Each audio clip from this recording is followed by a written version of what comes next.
Emergency విధించి ఆనాడు ఎంతోమందిని జైళ్లలో నూకిన ఇందిరమ్మను గుర్తు చేసుకుంటూ మళ్ళీ గుడ్డలు కూడా తీసుకొడతామంటే ఇవాళ తెలంగాణ సమాజం అట్లా చూస్తూ ఊరుకోవడానికి నిస్తేజంగా చూడడానికి సిద్ధంగా లేదు. రేవంత్ రెడ్డి గారు, మీకు నేను స్పష్టంగా చెప్తా ఉన్నా, నీకు లెక్కలు తెలియకపోవచ్చు కానీ నేను గుర్తు చేస్తా. వాస్తవం ఏంది, 2014లో ఆనాడు కొత్త రాష్ట్రం తెలంగాణ, ఏదో అధికార మార్పిడి కాదు జరిగిందో, కొత్త రాష్ట్రం పుట్టింది. ప్రజల దయతో పోరాటాలతో కేసీఆర్ గారి నాయకత్వంలో తెలంగాణ రాష్ట్రాన్ని సాధించుకున్నాం. సాధించుకున్న రాష్ట్రంలో మన ఆర్థిక పరిస్థితి మనకు తెలియకపోయినా 2 దఫాల్లో 30,000 కోట్ల రుణమాఫీ చేసింది కేసీఆర్ ప్రభుత్వం కాదా?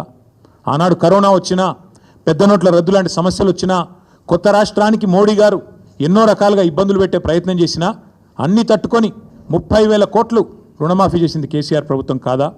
అట్లాగే ఇక సాగునీటి ప్రాజెక్టులు వాటిని సస్యశ్యామలం చేయడం, నేను మళ్ళీ చెప్తా ఉన్నా, మీరే కదా ఏందది రైతు డిక్లరేషన్, మీ రాహుల్ గాంధీ వరంగల్కి వచ్చి ఇన్ని మాటలు చెప్పిండు. ఒక్కటని అమలైందా? ఇంట్లో ఒకటేసారి రుణమాఫీ అన్నారు. 50,000 కోట్ల రుణమాఫీని 12,000 కోట్ల కుదించి చేతులు దులుపుకున్నారు, అవతల పడ్డారు, అయిపోయింది అంటున్నారు. 12,000 కోట్లు దాటలు ఇంకా ఈరోజు కూడా. మళ్ళీ మాట్లాడితే సిగ్గు లేకుండా 21,000 కోట్లు అని చెప్తారు. మీకు ఇదివరకు కూడా చెప్పినా, మళ్ళీ కూడా చెప్తా ఉన్నా, ఇందులో ఒక్కటని అమలైందా? ఒక్కటంటే ఒక్కటి అయినా సిగ్గు లేకుండా మాట్లాడతారు. అట్లాగే ఎన్నో చేశాం, మీకు చెప్తే చాలా ఉన్నాయి. 2,603 రైతు వేదికలు కట్టినాం. 5,000 ఎకరాలకు ఒక్కొక్కరు చొప్పున అగ్రికల్చర్ ఎక్స్టెన్షన్ ఆఫీసర్లను పెట్టినాం. ఏదో మాటలతోనో డైలాగులతోనో కాలేదు తెలంగాణలో వ్యవసాయ విస్తరణ. కేసీఆర్ గారి నాయకత్వంలో అకుంఠిత దీక్షలాగా, ఒక తపస్సులాగా చేస్తే ఇన్ని రంగాల కలబోత, సాగునీరు, విద్యుత్తు, అట్లాగే ఇరిగేషను, ఇవన్నీ కలిస్తే, గ్రామీణాభివృద్ధి కలిస్తే వాటి సమాహారంగా అల్టిమేట్గా తెలంగాణ ఇలా భారతదేశంలో నెంబర్ 1 అయింది. మేము రెడీ. నువ్వు అసెంబ్లీలో పెడతావా చర్చ, లేదా అంబేద్కర్ కాడ పెడతావా, కొండారెడ్డి పల్లెలో పెడతావా, చింతమడకలో పెడతావా, కొడంగల్లో పెడతావా, గజ్వేల్లో పెడతావా, ప్లేసు నీ ఇష్టం, ఎక్కడంటే అక్కడికి వస్తాం. కానీ నువ్వు తప్పించుకపోయే బాబత్ మాకు తెలుసు. నువ్వు గ్యారంటీ ఏం చేస్తావు? ఈయనకి ఏంటంటే అలవాటు, బురద చల్తాడు, అవతల పడతాడు, ఇట్లా చల్తాడు, ఏదో మాట అంటే డైలాగే నేను ఎక్కడన్నా అని మళ్ళీ అవుతాడు. ఆయననే చెప్పిండి, నిన్న కేసీఆర్ వస్తాడా కేటీఆర్ వస్తాడా అన్నాడు. మరి నేను వస్తా అంటున్నా, నీకు దమ్ముంటే రా, లేదంటే ఇంకొక ప్రతిపాదన 8 తారీఖు నాడు, ఇలా 5 తారీఖు, ఎందుకంటే ముఖ్యమంత్రి గారికి ప్రిపేర్ అయ్యేందుకు టైం పడుతుంది. 8 తారీఖు నాడు 11 గంటలకు మేమందరం వస్తాం. సోమాజిగూడ ప్రెస్ క్లబ్ రా, నీకు కుర్చీ చేసి పెడతాం. నీ కార్యకర్తలతో సహా వస్తావా, నీ ఎమ్మెల్యేలతో సహా వస్తావా, వాళ్ళు ఎంతమంది వస్తారో చెప్తే వాళ్ళకు కూడా ఇంతజాం చేస్తాం. ఛాయ్ బిస్కెట్ కూడా మా సోమాజిగూడ ప్రెస్ సోదరులను అడిగి అది కూడా ఏర్పాటు చేస్తాం. సోమాజిగూడలో ప్రెస్ క్లబ్లో 11 గంటలకు 8 తారీఖు నాడు నేను రెడీగా ఉంటా. నువ్వు వస్తావా రావా నీ ఇష్టం, నువ్వే ఛాలెంజ్ ఇసిరినావు, రావాలని కోరుతున్నా. వస్తే సంతోషం, మీడియా ముందే చర్చిద్దాం, నీళ్ళకు నీళ్ళు పాలకు పాలు. ఇంకొక మాట కూడా నేను చెప్తా ఉన్నా, ఇవాళ మా రైతన్నలు కూడా వినాలని చెప్పి కూడా కోరుతా ఉన్నా. వాస్తవం ఏంది, ఈరోజు సిగ్గు లేకుండా ఈ ముఖ్యమంత్రి రైతు బంద్ వేసినా పండుగ చేసుకోండి అంటుండు. మొన్ననే మా ప్రశాంత్ రెడ్డి గారు, జగదీష్ రెడ్డి గారు ఇక్కడ చెప్పినారు, మేము ఒకసారి వేయలేదు, 11 సార్లు మొత్తం 73,000 కోట్ల రూపాయలు రైతుల ఖాతాల్లో వేసినాం. కానీ ఎన్నడూ గింత హడావుడి, గింత ఆర్భాటం అయితే చేయలేదు. ఒక్కసారి వేసి 4 పంటలకు గాను 1 పంటకేసి దానికే పండుగ చేసుకోకండి అంటున్నాడు. వాస్తవం ఏంది అసలు? ఇవాళ రైతులకు ఎగ్గొట్టిందంతా, యాక్చువల్గా ఇచ్చిందంతా రేవంత్ రెడ్డి ప్రభుత్వం. మీరు చెప్పింది ఏంది అసలు, ఇచ్చింది ఏంది? మీరు చెప్పింది ఏంది? రైతు భరోసా ఎకరానికి 15,000 ఇస్తామని చెప్పినావు నువ్వు. కేసీఆర్ 10,000 ఇస్తున్నాడు బిచ్చం వేసినట్టు, నేను 15,000 ఇస్తా అన్నావు.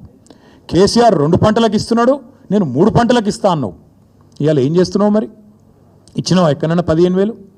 అసలు రైతు భరోసా పేరుకు అర్థం ఉందా, తాత్పర్యం ఉందా? ఇంకొక మాట కూడా అడుగుతా ఉన్నా రేవంత్ రెడ్డిని నేను, నువ్వే కదా ఉత్తరం రాస్తేవి కౌలు రైతులకు, 22 లక్షల మంది కౌలు రైతులకు ఉత్తరం రాసిండి నీ మొగోడు. మీ అందరికీ నేను రాగానే ఇస్తా, ఇచ్చేస్తూనే ఉన్నా, వస్తూనే ఉన్నా, ఇస్తా అని చెప్పి రెచ్చగొట్టిండు. ఇవాళ అసలు రైతులకు ఎగ్గొట్టింది, పట్టదారులకు ఎగ్గొట్టింది ఈ 4 పంటలు కలిపి 24,000 కోట్లు, కౌలు రైతులకు ఎగ్గొట్టింది 15,000 కోట్లు. మొత్తం కలిపితే ఈ ప్రభుత్వం ఒక్క రైతు బంధులనే ఎగ్గొట్టింది 39,000 కోట్లు. ఎట్లా లెక్క అంటారా మీరు? ఆ లెక్క కూడా నేను తీసుకొచ్చినా, మీరు చూసుకోవచ్చు.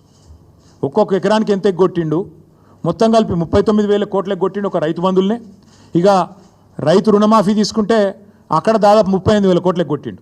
50,000 కోట్ల లెక్కను 12,000కు రౌండ్ ఆఫ్ చేసి ఆడొక 35,000 కోట్లు ఎగ్గొట్టిండు. రైతు బంధులో ఇంకో 39,000 కోట్లు ఎగ్గొట్టిండు. ఎట్లా అంటారా?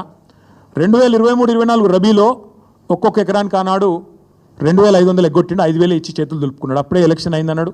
అప్పుడు కేసీఆర్ గారు పెట్టిన 7,500 కోట్లు ఇచ్చిండు. ఇచ్చి 2,500 ఎకరానికి అప్పుడే ఎగ్గొట్టిండు. తర్వాత ఒక పంట అయితే మొత్తానికి ఎగ్గొట్టిండు.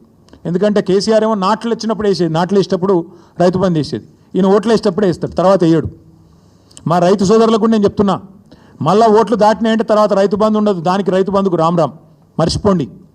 రేవంత్ రెడ్డి గారి ప్రభుత్వం రైతు బంధును ఎగ్గొడుతుంది, ఏదో ఒకటి చెప్పి తప్పించుకుంటుంది.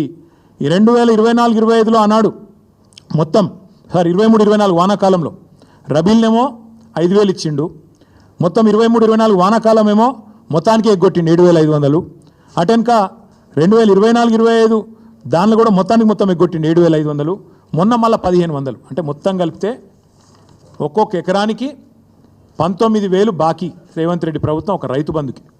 అంటే మొత్తం కలిపితే 1,52,00,000 ఎకరాలకు తీస్తే లెక్క మొత్తం కలిపి ఇప్పుడు నేను చెప్పిన 39,000 కోట్ల రూపాయలు ఎగ్గొట్టింది కాంగ్రెస్ ప్రభుత్వం. టోటల్గా అన్నదాతకు సున్నం పెట్టింది కాంగ్రెస్ ప్రభుత్వం. అట్లాగే ఇక ఆయన చెప్పిన మాటలు, ఎవరు రాహుల్ గాంధీ రుణమాఫీ అన్నాడు, ఏకకాలంలో చేస్తామన్నాడు. డైలాగులు తొడలు కొట్టుడు, మెడలు కొట్టుడు, ఉరుకుని తెచ్చుకోండి, నేను వస్తూనే ఉన్నా వేస్తూనే ఉన్నా అన్నాడు. 49,500 కోట్లను కుదించి కేవలం దాన్ని రౌండ్ ఆఫ్ చేసి ఆఖరికి ఇవాళ 20,000 కోట్లు చేసినామని బయట చెప్తారు. నిజానికి ఇచ్చింది మాత్రం ఇప్పటికి 12,000 కోట్లు మాత్రమే. అక్కడ ఎగ్గొట్టిండు. అట్లే రైతు కూలీలకు మోసం, 500 బోనస్ అని అక్కడ మోసం, కౌలుదారులకు మోసం, ఆఖరికి పంటలు కొనక అది కూడా మోసం.